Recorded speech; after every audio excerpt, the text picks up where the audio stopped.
Talvez essa curiosidade bíblica que eu vou contar aqui vai ser a mais importante que eu contei até agora. Você já se perguntou por que o primeiro milagre de Jesus foi transformar água em vinho? Qual será o significado? Pois bem, eu estive em Bento Gonçalves, a capital do vinho, e pesquisei e descobri algumas coisas sobre esse milagre que a sua cabeça vai explodir. Por que uma festa de casamento para o seu primeiro milagre? Caso você não saiba, um casamento naquela época durava de 3 a 7 dias. Segundo uma cópita de egípcios cristãos, Maria era irmã da mãe do noivo. Por isso ela tinha tanta intimidade para providenciar, para querer ajudar na falta de vinho. Outra coisa que talvez você não tenha parado para pensar, mas faltar vinho em uma festa de casamento era muito desonroso para os pais da noiva. É como se estivesse faltando água ou comida no seu casamento. Naquela época era uma vergonha inestimável. Maria pede então a Jesus para fazer alguma coisa. E ele diz: mulher, o que tenho eu contigo? Ao primeiro momento parece até meio grosseiro da parte de Jesus se referir assim à sua própria mãe. Mas esse termo está em grego. E mulher, o que para nós parece desrespeito, em grego é puro respeito. Tem a ver com senhora. Jesus então se volta para si mesmo e vê que é chegada a hora do seu primeiro milagre. E ele pede aos homens para encherem talhas de água.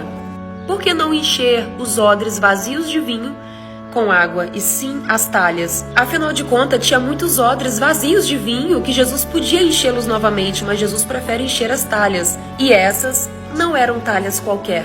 Observe que João nos deixou um enigma. João faz questão de detalhar para que aquelas talhas eram usadas. Aquelas talhas eram utilizadas para a cerimônia de purificação dos judeus, que consistia em as pessoas lavarem as suas mãos. Ali, os judeus eram purificados de seus pecados e impurezas. Além disso, João faz questão de detalhar que eram 6 talhas de pedra. 6, biblicamente falando, é o número do homem, o número do trabalho e do esforço. E a pedra significa Jesus. Afinal de contas, era pela pedra que saía a água para os hebreus no deserto. E quando Moisés se revoltou contra a pedra e bateu nela, ele pecou. Foi por uma pedra que Davi derrotou o gigante. Jesus disse a Pedro: Pedro, tu és pedra, e sobre essa pedra edificarei minha igreja. Jesus estava falando de si mesmo. João também faz questão de detalhar que haviam 2 medretas ali e 3 em outro lado.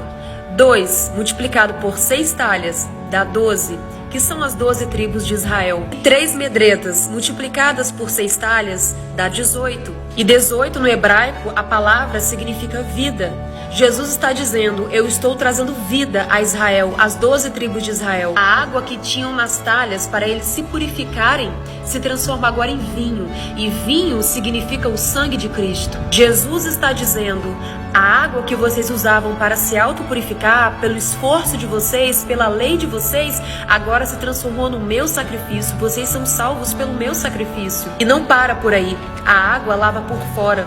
O vinho tem que beber, purifica por dentro. Jesus veio para que venhamos ser renovados por dentro e não somente por aparência. Além disso, João especifica que o casamento aconteceu no terceiro dia. No terceiro dia houve um casamento em Caná da Galileia. Jesus ressuscitou no terceiro dia. No terceiro dia há o casamento da igreja com Deus. Eu estive na vinícola Aurora, a maior vinícola do Brasil. Um bom vinho para ser purificado demora de 50 a 70 anos fermentando. Naquela época, eles serviam o melhor vinho primeiro, para que quando os convidados já estivessem bêbados, não reparassem a diferença do pior vinho sendo servido por último. Mas as pessoas disseram que aquele casamento era diferente, pois o melhor vinho estava sendo servido por último. Imagine só, Jesus produziu o melhor vinho em questão de segundos, milésimos. Segundo a ciência, para se transformar água em vinho, a energia que se gastaria ali mudaria completamente a órbita do universo e poderia haver uma explosão.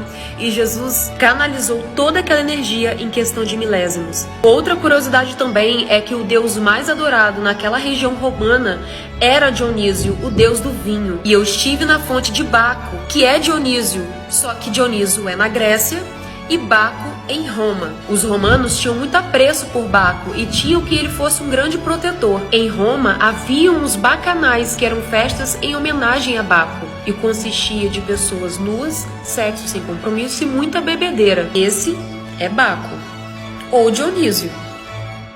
E daí surgiu então o carnaval, que é uma adaptação ao bacanal. Jesus está dizendo: eu sou maior do que Baco. Eu vim para resgatar os pagãos do poder do meu sangue. E o vinho que eu trago é o melhor de todos. Eu sou a ressurreição e a vida, e quem crê em mim jamais morrerá.